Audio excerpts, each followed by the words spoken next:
The author for this week is F. Scott Fitzgerald, and the story is Bernice Bobs Her Hair. I like this page that says at the top, if you must do it, show this to your barber. Here are some examples of bobbed hair, and the title suggests how rebellious the look was. Here's their writer, F. Scott Fitzgerald.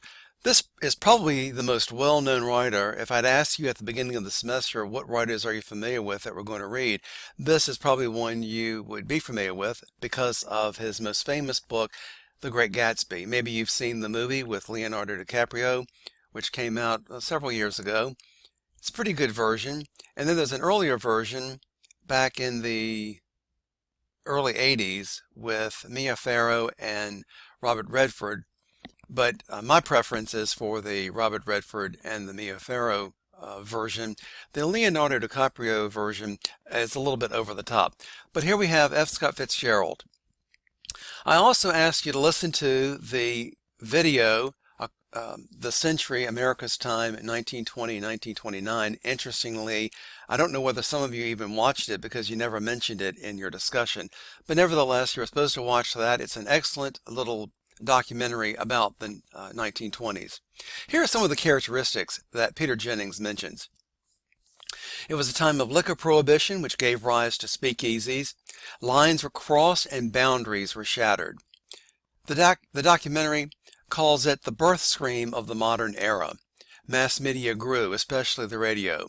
There was an emphasis on urban culture. Number 6, there was an embracing of the new. Number 7, skyscrapers dominated the skyline of cities, New York specifically.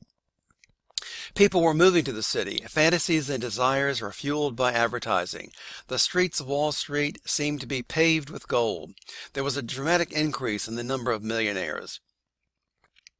Number 12, jazz was all the rage. The Harlem Renaissance was in full swing. New York was a mix of ethnicities and culture. However, country life was the same, and folks there did not like the changes. America became electrified, with many getting electricity. Science and technology were on the rise. The car was revolutionary. Billboards dotted the landscape. People wanted to buy more, and they had credit. Radio reigned supreme. The 19th Amendment was passed and women could vote. That should be women, excuse me. The Scopes trial pitted evolution and science against each other. 22. There was psychological tension with the rise in immigration, intolerance, and the rise of the KKK. There was a hunger for heroes. Babe Ruth was popular. Charles Lindbergh crossed the Atlantic. Anything seemed possible. There were no regulations. And then the bubble burst on October 29, 1929, with the collapse of the stock market. One interesting note about the video that I asked you to watch, you saw American writers like John Updike and especially Eudora Welty, who will be among our last 2 writers of the semester.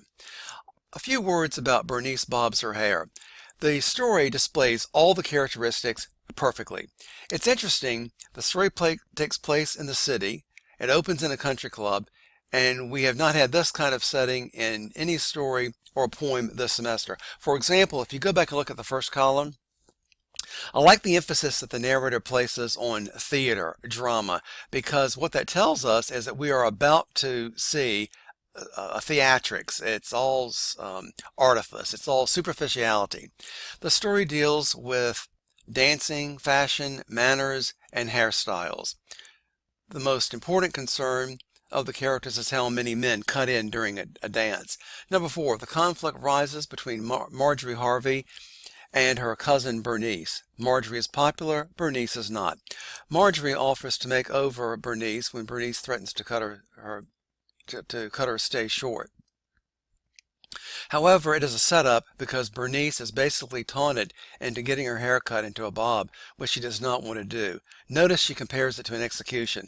That's an excellent comparison because a reader might say, come on, you're just getting your hair cut. But Bernice, because she's so superficial, all the characters are superficial, she compares it to an execution. The story is also a revenge story because Bernice exacts her revenge on Marjorie by cutting her blonde braids and then throwing them on Warren's front porch. The story is quite a contrast to the other stories we have read this semester. Other stories have dealt with death, slavery, crooked land deals, prostitution, suicide, alienation, abandonment, and isolation. And here we are dealing with dances, appearance, fashion, and social status.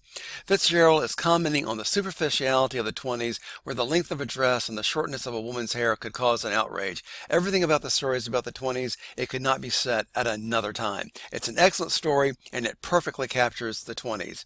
Well, we only have one more assignment coming up. The semester is coming to a conclusion. Stay tuned. Thank you for listening.